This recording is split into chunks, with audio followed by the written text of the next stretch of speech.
회복 없이 도박만 중단한다면 일종의 면역력이 없어서 다시 재발할 위험이 높은 상태라고 할 수가 있습니다.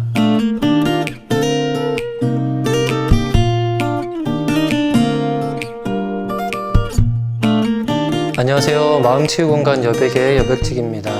도박을 중단하기로 결심한 분들 혹은 가까운 가족이 도박 문제로 고통받고 계신 분들 아마 이런 생각들을 하실 수도 있습니다. 이제 도박 안 하니까 괜찮겠지. 이제 다시 정상으로 돌아갈 수 있을 거야. 정말 그럴까요? 도박을 끊는 것과 도박 없이 잘 사는 것은 전혀 다른 이야기라고 할 수 있습니다. 오늘은 도박의 치료 과정을 2단계로 구분해서 각각의 단계에서 어떤 변화가 일어나고 또 어떤 어려움이 있으며 어떤 전략이 필요한지 살펴보겠습니다. 1단계는 단도박 단계로요. 도박을 끊기 시작하는 시기라고 할 수가 있는데요. 도박을 중단하기로 결심하는 순간 회복은 이미 시작되었다고 할 수 있지만요. 그렇지만 바로 그 순간부터 금단 증상, 충동, 현실의 압박이 몰려오기 시작합니다. 이 시기는 뇌와 몸, 감정 모두가 도박 없는 상태에 적응해야 되는 초기 충격의 시기라고도 할 수 있습니다.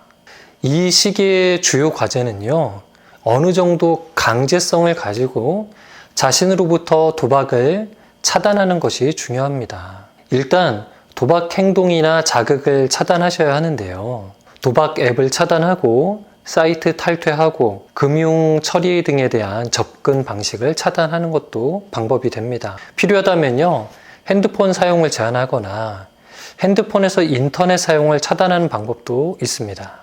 또 고위험 상황을 피할 수 있는 대책을 마련해야 되는데요. 혼자 있는 시간, 갑자기 생긴 여윳돈, 스트레스가 높은 상황 등 이런 상황들에 대비해서 어떻게 대처할 것인가 대책을 미리 마련해 두시면 좋습니다. 또 자기 자신을 잘 관리하기 위한 일상의 루틴을 만들면 좋은데요. 도박에 빠져 살다 보면 자기도 모르게 각종 안 좋은 습관이 형성된 경우가 많습니다. 이때 의도성을 가지고 생활 계획을 수립해서 이를 실천하는 것이 중요합니다. 또 갑작스럽게 발생하는 높은 충동 상황에 대비할 수 있도록 긴급 대처 훈련도 해두시면 좋은데요.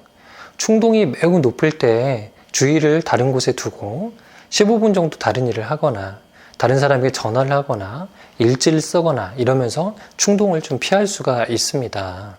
뇌과학적으로 살펴보면 이때가 바로 뇌가 도파민 결핍을 강하게 느끼면서 금단 상태로 전환되는 때인데요. 이때 무기력감, 우울감, 아무것도 하기 싫은 상태, 그리고 또 짜증, 이런 좋지 않은 기분들을 느끼기도 합니다. 이때의 불편감은 회복의 실패를 의미하는 것은 아니니까 그 점을 기억해 두시고요. 오히려 뇌가 회복 중이라는 신호를 보낸다고 생각하시는 것이 정확합니다. 어쩌면 이 불편함에 적응하고요. 이 불편함이 더 이상 불편하지 않다고 느껴질 때까지 버티는 것이 단도박 단계의 중요한 과제라고 할 수 있습니다. 두 번째 단계는 회복 단계인데요. 이때는 도박 없는 일상을 잘 사는 법을 배우는 단계라고 할 수 있습니다. 단도박 초기에는 도박은 하지 않지만 정서적으로 공허함이나 우울감을 느끼기도 하고요. 관계에서 어떤 갈등을 경험하기도 합니다.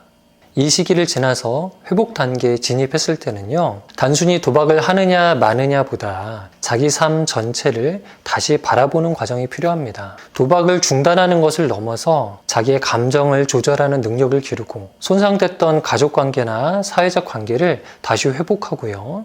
삶의 목표를 재정립하고 삶의 동기를 회복하는 것이 중요한 과제입니다. 일종의 전인적인 삶을 회복한다, 이렇게 보시면 좋겠습니다.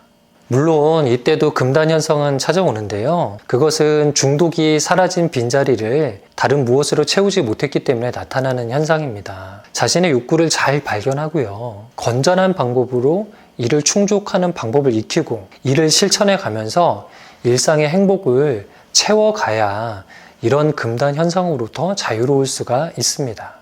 간혹 도박에 대한 생각이나 충동이 스쳐 지나갈 수 있어요. 하지만 심하게 흔들리지 않을 만큼 단단해지고요. 이럴 때 유연하게 이겨낼 만큼 성숙해지고 또 삶의 기술을 구사할 수 있어야 합니다. 감정이 올라온다면요, 적절한 방법으로 이를 표현하고 다른 사람들과 공유하고요.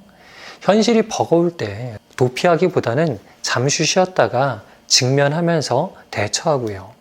외로울 때는 믿을 만한 사람들과 만나서 그 외로움을 좀 푸시고, 미래가 불안할 때는 자기 계획과 목표를 다시 한번 분석하고 조율하면서 다시 미래를 대비하는 단계, 바로 이것이 회복의 단계에서 일어나는 일들입니다.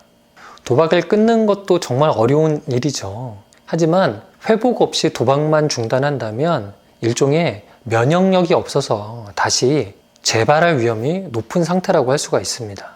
물론 단도박 단계와 회복의 단계는 칼로 무 자르듯이 명확하게 나뉘는 단계는 아닙니다. 단도박이 멈추는 힘이라면 회복은 다시 살아가는 힘이라고 할 수 있습니다. 끊기만 하는 것으로는 부족하고요.